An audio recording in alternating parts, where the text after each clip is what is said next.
നമസ്കാരം. ഈ അഭിനയിക്കുന്ന നടീനടന്മാർക്ക് സ്ക്രിപ്റ്റ് നല്ലതുപോലെ പറഞ്ഞ് വായിച്ചു കൊടുക്കണം. അവർക്ക് നല്ല ട്രെയിനിങ് കൊടുക്കണം. ഇല്ലെങ്കിൽ രോഗശാന്തി അത്ഭുതം 8 നിലയിൽ പൊട്ടിപ്പൊളിയും.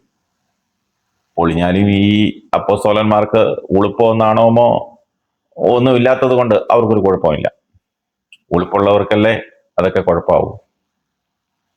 ഇത് പറയാൻ കാരണം അപ്പോസ്തലൻ ജോൺ താരുവിന്റെ പൊളിഞ്ഞ ഒരു രോഗശാന്തി അത്ഭുതത്തിന്റെ ഒരു വീഡിയോ ഒരു സുഹൃത്ത് എനിക്ക് അയച്ചു തന്നു. അത് പ്രേക്ഷകരുമായി ഒന്ന് പങ്കുവെക്കാം. നിങ്ങളതൊന്ന് കണ്ടു നോക്ക്. ഒരു കാലിന് നീളം കൂടുതലോ? ജന്മന അങ്ങനെയാണോ? ചെരുപ്പ് നൂരി കാണിച്ചിട ആളുകൾക്ക് ഒരു ചെരുപ്പിന് നീളം കൂടുതലാ. ഒരു കാലിന് 1 ഇഞ്ച് നീളം കൂടുതൽ. 1 ഇഞ്ച് നീളമാണെങ്കിൽ നമുക്ക് വലിച്ചു നീട്ടിയാലോ? ഈ കാല പഴയ പൊസിഷനിലേക്ക് വരട്ടെ. ഞാൻ ഈ കൈ വിരലോടിക്കുമ്പോ അപ്പച്ചന്റെ കാലിലൂടെ എന്താ പോകുന്നത് തോന്നുന്നേ? ഒന്നും തോന്നില്ല. ഒന്നും തോന്നില്ല. ഇന്ന് ഇപ്പൊ തോന്നാൻ തുടങ്ങും. ഞാൻ കൈ ഓടിക്കുവാണ്, അപ്പച്ചന്റെ കാലിൽ എന്തെങ്കിലും അനുഭവിക്കാൻ പറ്റുന്നോ? പറ പശ. ഇല്ല, ഒന്നുമില്ല. ഞാൻ തൊടുമ്പോ എന്തെങ്കിലും തോന്നുന്നു? ഒന്നും തോന്നില്ല. ഒന്നും തോന്നില്ല. തോന്നണോ പശ? ഇല്ല ഇല്ല. തോന്നണോന്ന്? തോന്നണം. അതാ ഞാൻ പറഞ്ഞ തോന്നണം. തോന്നുന്നത് ദൈവശക്തി അപ്പച്ചൻ അനുഭവിക്കാൻ പറ്റുന്നത്. അപ്പച്ചന്റെ കാലുകളിലേക്ക് അങ്ങയുടെ ശക്തി വ്യാപരിക്കട്ടെ അപ്പ. ഈ കാലുകൾ യേശുവിന്റെ നാമത്തിൽ നീളട്ടെ അപ്പ.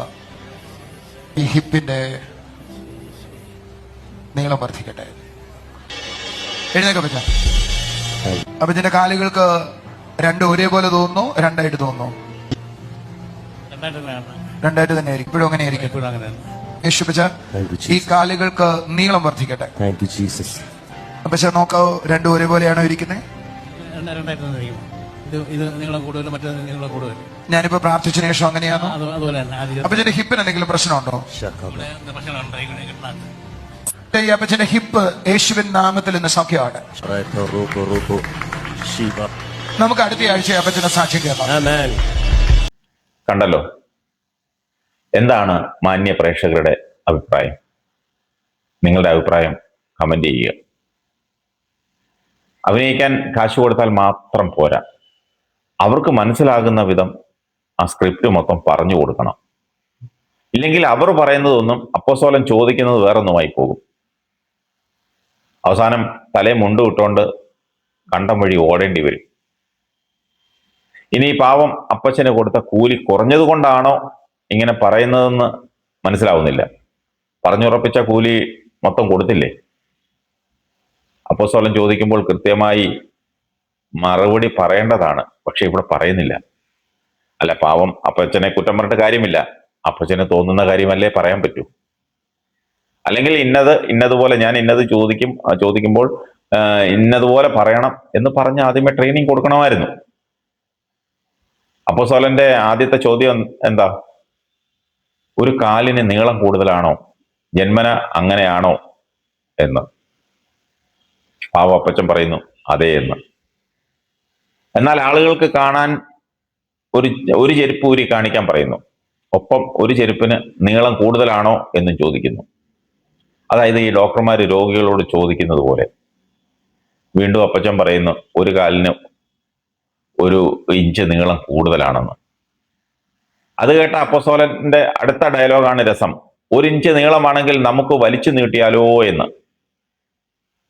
ഈ കാല ആ പഴയ പൊസിഷനിലേക്ക് വരട്ടെ. ഞാൻ ഈ കൈ വിരലോടിക്കുമ്പോൾ അപ്പച്ചന്റെ കാലിലൂടെ എന്തോ പോകുന്നതെന്ന് തോന്നുന്നു പോലും. പാവം അപ്പച്ചൻ ഉള്ളത് തുറന്നു പറഞ്ഞു, ഒന്നും തോന്നുന്നില്ലെന്ന്. ഉടനെ അടുത്ത ഡയലോഗ്, എന്നാൽ ഇപ്പൊ തോന്നാൻ തുടങ്ങും, ഞാൻ കൈ ഓടിക്കുകയാണ്. അപ്പച്ചന്റെ കാലിൽ എന്തെങ്കിലും അനുഭവിക്കാൻ പറ്റുന്നുണ്ടോ? പറയപ്പച്ച. കഷ്ടം, അപ്പച്ചനൊന്നും തോന്നിയില്ല. തോന്നിയെങ്കിലല്ലേ പറയാൻ പറ്റൂ. തടവുമ്പോൾ ഒരു വികാരവും തോന്നാത്ത അപ്പച്ചന് എങ്ങനെ തോന്നുന്നു പറയും? ഇങ്ങനെയുള്ള അപ്പച്ചനെ തന്നെ കൂലി കൊടുത്തുകൊണ്ട് ഇരുത്തണം, മാനം കളയാൻ. ആരുടെ ഈ കിളവനെ കൊണ്ടുവന്നതെന്ന് അപ്പോസ്തലന്റെ മനസ്സിൽ തോന്നിപ്പോയി ഒരു നിമിഷം. വീണ്ടും അപ്പോസ്തലൻ ചോദിക്കുക, ഞാൻ തൊടുമ്പോൾ എന്തെങ്കിലും തോന്നുന്നുണ്ടോ? ഒന്നും തോന്നുന്നില്ല. അപ്പോസ്തലന് സഖി കെട്ടിട്ട് പറഞ്ഞു, എന്തെങ്കിലും തോന്നണമെന്ന്. ആ ദൈവശക്തി അപ്പച്ചന് അനുഭവിക്കാൻ പറ്റുന്നുണ്ട്. ശരി ശരി, അപ്പച്ചന്റെ കാലുകളിലേക്ക് ശക്തി വ്യാപരിക്കട്ടെ അപ്പാ, വ്യാപരിക്കട്ടെ. ഈ കാലുകൾ യേശുവിന്റെ നാമത്തിൽ നീളട്ടെ, നീളം വർദ്ധിക്കട്ടെ. എഴുന്നേൽക്ക് അപ്പച്ച. അപ്പച്ചന്റെ കാലുകൾക്ക് രണ്ടും ഒരുപോലെ തോന്നുന്നുണ്ടോ? അതോ രണ്ടായിട്ട് തോന്നുന്നുണ്ടോ? ഉള്ളതല്ലേ പറയാൻ പറ്റും. കള്ളം പറഞ്ഞാൽ നാട്ടുകാർ തല്ലി ഓടിക്കും. അത് ഭയന്ന് അപ്പച്ചൻ വീണ്ടും പറഞ്ഞു, കാല് രണ്ടായിട്ട് തന്നെയാണെന്ന്. വീണ്ടും അപ്പസ്തോലന്റെ ഡയലോഗ്, യേശു അപ്പച്ച ഈ കാലുകൾക്ക് നീളം വർദ്ധിക്കട്ടെ. അപ്പച്ച നോക്കാവോ രണ്ടും ഒരുപോലെയാണോ ഇരിക്കുന്നതെന്ന്? എത്ര നോക്കിയാലും രണ്ടും രണ്ടായിട്ടാണ് ഇരിക്കുന്നത്. ഇത് നീളം കൂടുതലും മറ്റേത് നീളം കുറവുമാണ്. ഞാനിപ്പോ പ്രാർത്ഥിച്ച ശേഷവും അങ്ങനെയാണോ?